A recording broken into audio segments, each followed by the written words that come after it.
as you can see, we're doing finally another written video.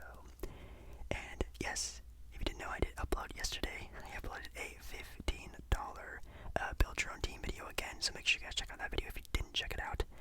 But I did ask you guys for some suggestions on some written video ideas, and the ones I got were very interesting, and I don't want to say this in like a bad way, but most of them were sort of like negative, I guess, things like talk about the worst contracts in the NBA, talk about the most hated players in the NBA, things like that, which are funny and good to talk about. But I really want to bring like I don't know if this is like too deep or anything like that, but I know this channel is mostly based off positivity, ASMR, really making you guys feel good, making everyone feel okay. So I didn't want to start talking about players I dislike, players I hate, players this and that, which I don't like. I really don't like. I know some people, probably people watching this video, have players they dislike, which doesn't really make sense to me. Basketball is literally a game. It's literally a game. Sure, guys get paid a lot of money to do it, but it's a game. It's not life or death. It's just a game that people are paid to do.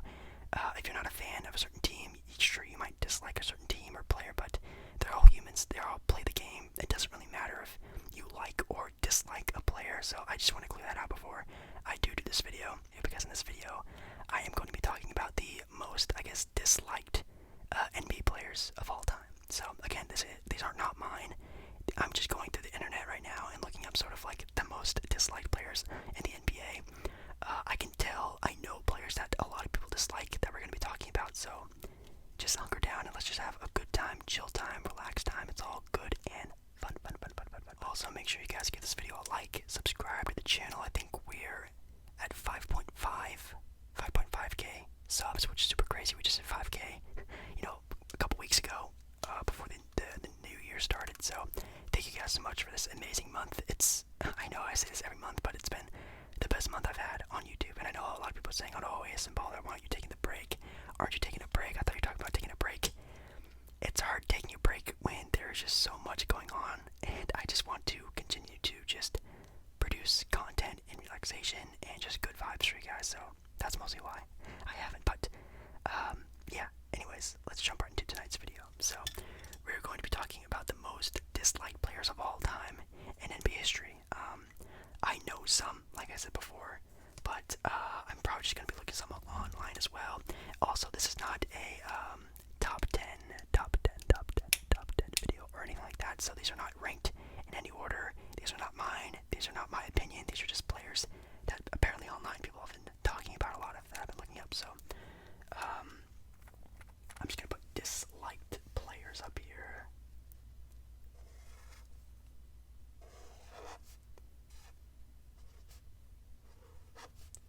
My handwriting's still super bad. I rarely even write on paper nowadays. My job is always online, even through YouTube. So this is definitely not my best sort of thing to do. Off-centered, but what else would you expect from ASMballeR?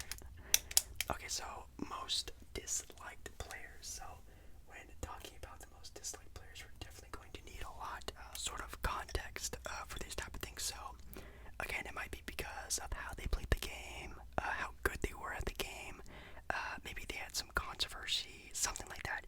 I'm sure for a lot of people, these players, you would say, hey, why wouldn't they like them, or why would this, why would that, which obviously makes a lot of sense. But the first one I'm going to be writing down, which might be one that probably a lot of people can also sort of agree with, but maybe a guy who maybe has cut some slack over the past couple years, and that is going to be, again, not ranked or anything like that, but one that is very much in recent history.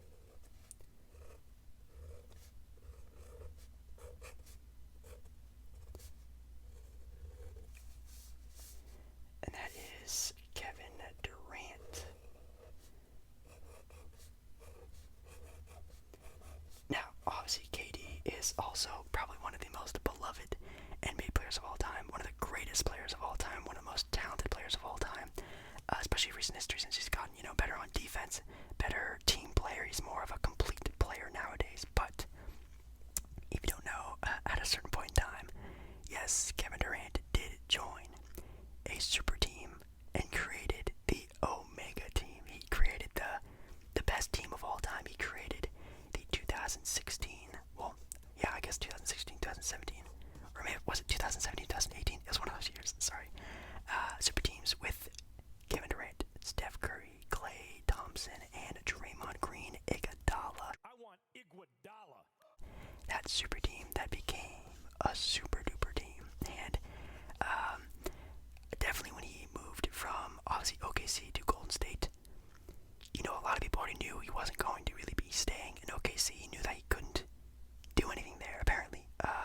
You can say, you know, there was another player there that we might be talking about later on in this video that was sort of the common denominator on the not so successful Thunder teams, which could be the reason, could not be the reason, we'll have to see. But Kevin Durant left, and when he did leave, or I guess when everyone sort of guessed he was going to leave, me and Glenn, probably a lot of other people, thought he was going to either A, the New York Knicks, or B, the Boston Celtics.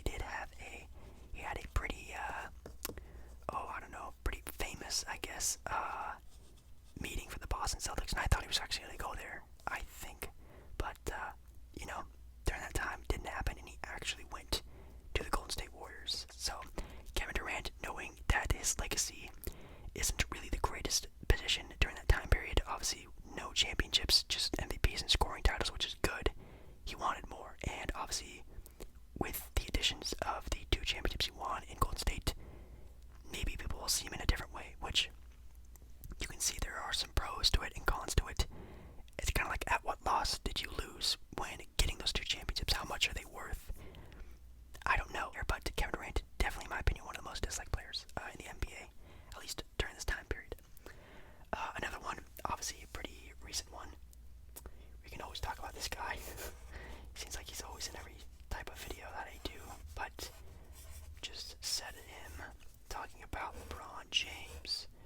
LeBron James, since he was a high school kid, has been criticized through the world, through the universe, of being not the greatest, not the one, overhyped, Mickey Mouse championships, championships that don't mean anything, playoff slumps, bad games, bad plays, missed shots. LeBron is in the complete microscope of the NBA, and obviously gets a lot of high praise. Obviously with high praise comes people, you know, taking jabs, taking uppercuts at him. It happens with all the great players. Obviously all these players are great because they are in the NBA, but LeBron, he might be the most scrutinized player in all sports history, maybe. Obviously being, you know, the face of Sports Illustrated as a junior, I think, in high school, maybe a senior in high school, as the chosen one, sort of taking on that persona, being called the king, but a lot of people sort of not believing that, which is totally fine. Again, it's an opinion. This is a game. It's a basketball. It's going through a hoop. Not a big deal. Some people take it too far, sure, but again, that's just how everyone is with everything. So, I think LeBron definitely deserves the praise that we give him. Now, for the sort of criticism, obviously there's like people like Skip Bayless who just, you know, he's trolling to get clicks and things like that, but there are probably some people out there who really just don't like LeBron for, you know, the Miami Heat LeBron days, moving to, again, sort of doing what like Kevin Durant did, but not to that level. I mean, when LeBron moved to Miami, there were already great teams in the NBA already, like the Boston Celtics, the San Antonio Spurs, the Lakers at that time period, the OKC Thunder were on the rise. There were already very good set teams that were going up against LeBron during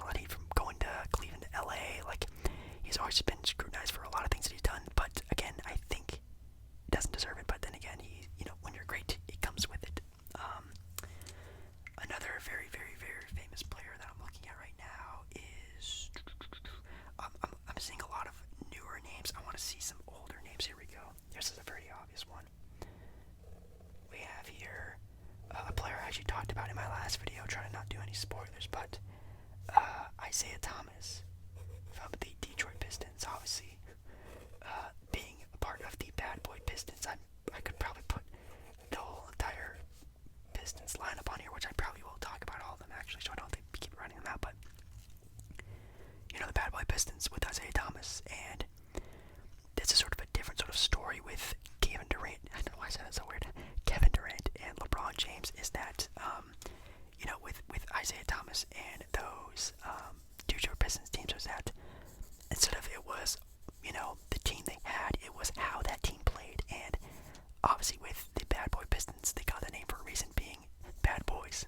They would rough people up. They would hit you hard. They played the typical, well, not really typical, they played the typical style of 80s, early 90s basketball, but to the extreme. They put it on level 10. They put it on the highest difficulty possible.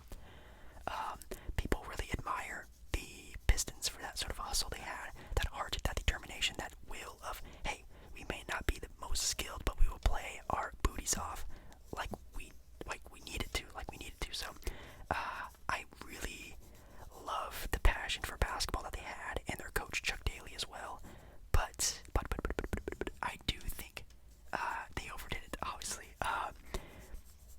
Especially the way they flaunt it nowadays, of how pretty much they beat up people in basketball for reasons like Larry Bird, Michael Jordan, and thank God, like literally thank the Lord that nothing crazy bad happened to any of those players. I mean, obviously, you know, Larry Bird actually had a lot of injuries throughout his career, and was that really because of, you know, play from this team? Who knows? But thank God that didn't happen to Michael Jordan or really any other players. But Isaiah Thomas was sort of the helm, the sort of puppeteer, the mastermind behind it all.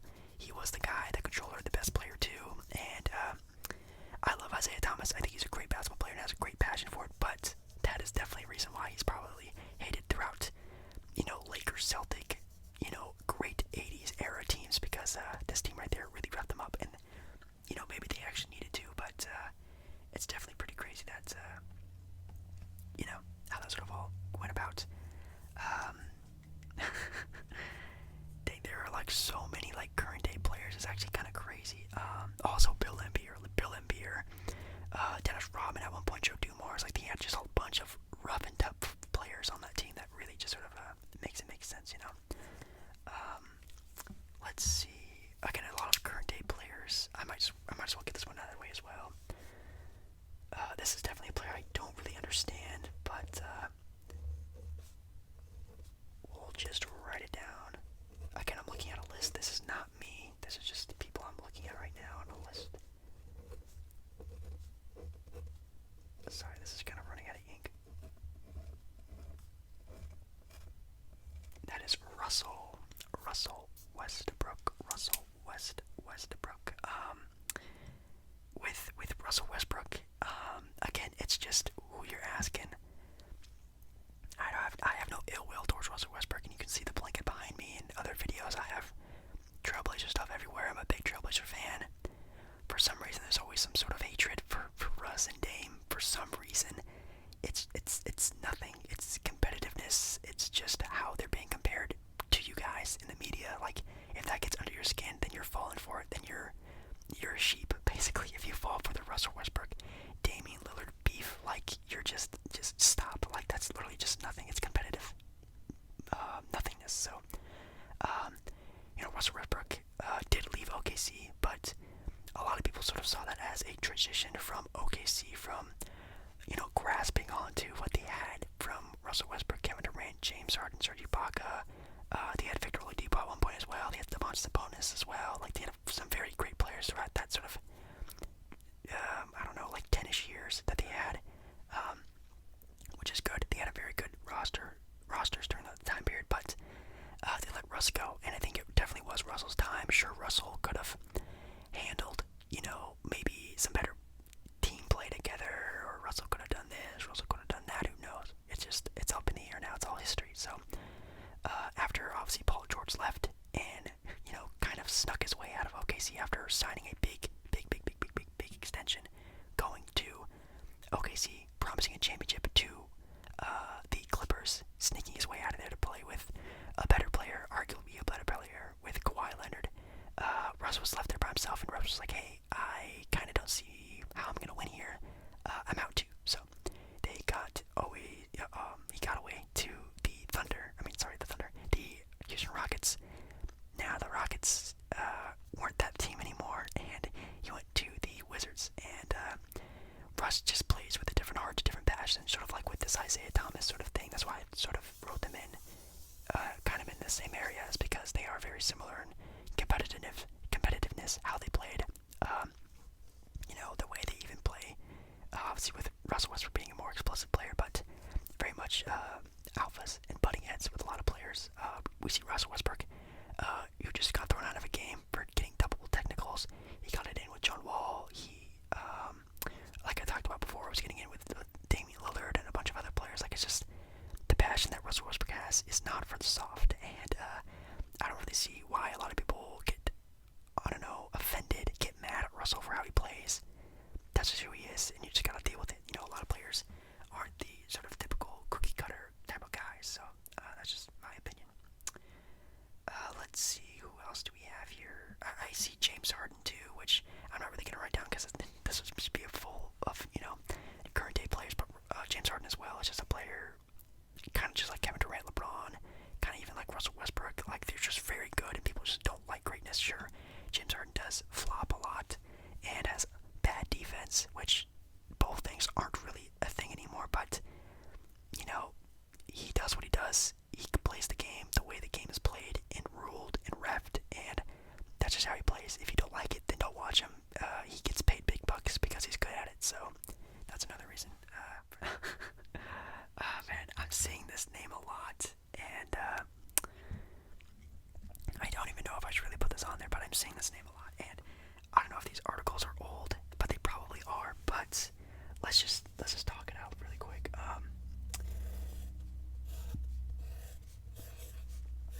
I obviously do not believe a soul in the universe believes this anymore, but we gotta talk about history, and I will say there was a point in time where I think Kobe Bryant was booed, just absolutely scrutinized, literally just not liked in the NBA because of how good, how much of a cold-blooded killer Kobe Bryant was on the court.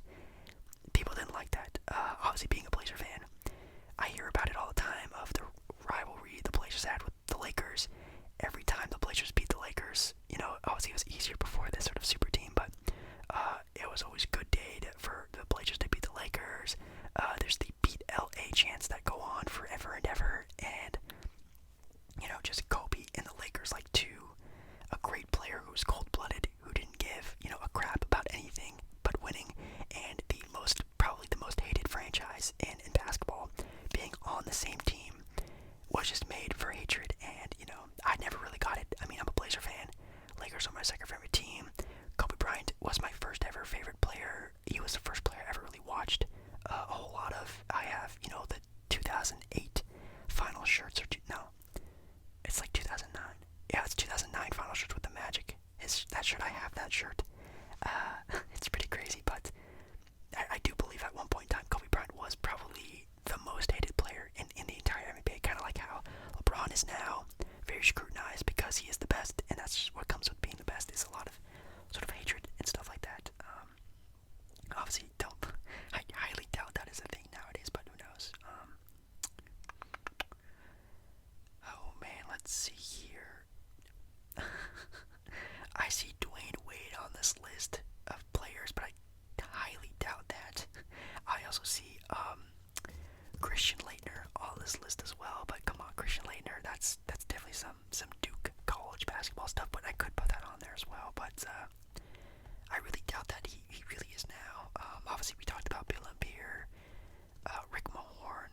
is very interesting, at least in my opinion, because I think he does play with a certain passion of basketball that, a Isaiah Thomas, Russell Westbrook type of intense basketball player has, but I just think he doesn't put it off in the right way. Like Grayson Allen will get mad and get intense like a Russell Westbrook or Isaiah Thomas, but not use it to enhance their ability on the court, like Russell Westbrook and Isaiah Thomas and Kobe Bryant and great players like that do. I'm not comparing Grayson Allen to that. I'm saying that sort of, grittiness for winning. And Grayson Allen does it in a very bad way. And this might be the only player on here that I will actually agree with, that he does it in a way that you should not be doing it, and that's actually a very bad thing. He, I guess, has gotten better at it. Sure, he still has his tendencies, like with Trae Young earlier on with the year, the other sort of scuffle or whatever you wanted to call it. But obviously, what happened with Duke, and even some other times throughout his rookie year, I think he's a sophomore now. Definitely not the way to go out. Being known as a sort of bad guy who's actually, maybe not the worst guy. I did watch his podcast with JJ Redick, who, again, I could put on this list because if you don't know, JJ Redick was, maybe besides Christian Laettner, JJ Redick was maybe the most hated college basketball player of all time. Like, JJ Redick was booed consistently throughout arenas in college basketball. Now he's more of a liked guy, and I actually really love his podcast on YouTube, but Grayson Allen was on there, and when he talks, he seems pretty chill, pretty normal. Seems like a normal dude. I think he definitely does play the game the wrong way, but I really hope with age and sort of mentorship with hopefully some good veterans that I would hope that would come to Memphis at some point in time, because they're going to need it. The team is good. The team is young. I think with some more veteran leadership, I think Grayson Allen actually can be a very good, blossoming young player. Just needs to be taken in the right direction. So I think Grayson Allen's actually a player I should put on this list. I'm also seeing a lot. I don't know if I really agree with this one, but maybe I do, because this one is going to be a player who may be mostly hated for the takes he has nowadays, like obviously calling himself a better player than Dwayne Wade, which I personally do not believe. Who's the better NBA player? That's easy. I can say that off the bat. That's me. Whatsoever, but that is Paul Pierce. IRC, yeah. Paul Pierce. And again, I don't really know if I completely agree with his takes a lot of the time, especially being a valid watcher on ESPN and things like that. Seeing a lot of Paul Pierce, hearing a lot about Paul Pierce. Obviously was growing up watching the battles of LA with Paul Pierce and Kobe Bryant and those teams even before that sort of whole fiasco started going down for the championships that they were facing each other with all the time. But man, I think mostly because Paul Pierce was again a very great player on a very controversial team. The Boston Celtics, which again, like the Lakers, you could argue them being the most hated franchise in the entire history of the NBA because they are so great. Paul Pierce was the best player on that team, just like Kobe was, so they can kind of have some correlation with that. But that's definitely the big thing, would probably just being the most hated player on a team that has the most popular team as well, the LA Lakers. Having to constantly go against them kind of makes sense. But also, I think just some of the takes Paul Pierce makes nowadays makes him even more disliked nowadays. I'm also seeing a lot of names like Ron Artest, Latrell Sprewell. It's like those guys are all very obvious answers because, or Patrick Beverley, I saw some names of as well, or Rajon Rondo. Those guys have just played with such passion for the basketball game that they are paid for. I'm not gonna write their names down. I mean, obviously, like Latrell Sprewell and Ron Artest have reasons to. Obviously, Ron Artest with the Malice at the Palace, and Latrell Sprewell with what happened to him and his coach. The whole fiasco that happened with that. That makes sense, but that's different reasons. That's not like dislike. That's just those guys aren't really the best sort of teammates, I guess. But players like Patrick Beverley, Rondo, just like very intenseful defenders, or even like obviously past that point of Malice at the Palace of Ron Artest, the defense Ron Artest would play on people was very gritty and hard-nosed, and I could see why people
I just named off, like Patrick Beverley, very intense defenders, very talkative, loudmouth players, like obviously like Russell Westbrook. It's just the way they play.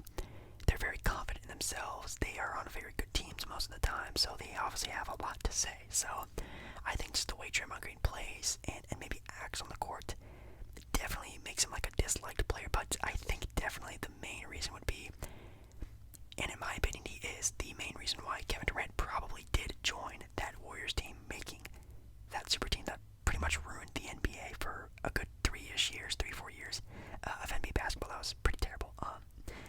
I could have put in Steph Curry on this list as well. Getting a lot of hate and slack for how he plays or how great he is. Again, just sort of like being a lot of these players on here, being, a lot of hate for just being that good. But again, I think Russell Westbrook, the haters sort of are just drowned out by how loved he is. Same with all these players. All these players have great, well, maybe not Grayson Allen because he's sort of still like a younger role player guy, but all these guys have a lot of love, and I think Draymond Green is the same way. I think he's a smart player. God, like whenever Draymond Green is mic'd up for their games on TNT and stuff like that, I love hearing what he has to say, like on defensive schemes, offensive schemes. Like he is such a great basketball mind. I could see him being a coach one day or something like that because he's just a basketball savant. When it comes to calling out plays, knowing opposing teams' plays and players and things like that, I think he's a very smart player. So that's all I can really think of. Obviously, there's a lot of other players I could name off throughout NBA history that maybe should be on the list as well. But these are sort of the guys, a lot of nowadays guys, some older, day guys that can't be on the list. I know for the 80s and 90s and stuff like that, it's definitely more of the Bad Boy Pistons are probably the most hated team of all time. But that's sort of just all racked up on Isaiah Thomas probably. But anyways, I hope you guys did enjoy this video. Hopefully I could think of some other sort of writing ideas. I love doing these writing videos for you guys. I know you guys really like them as well. So yeah, with that being said, I will see you guys again in my next video.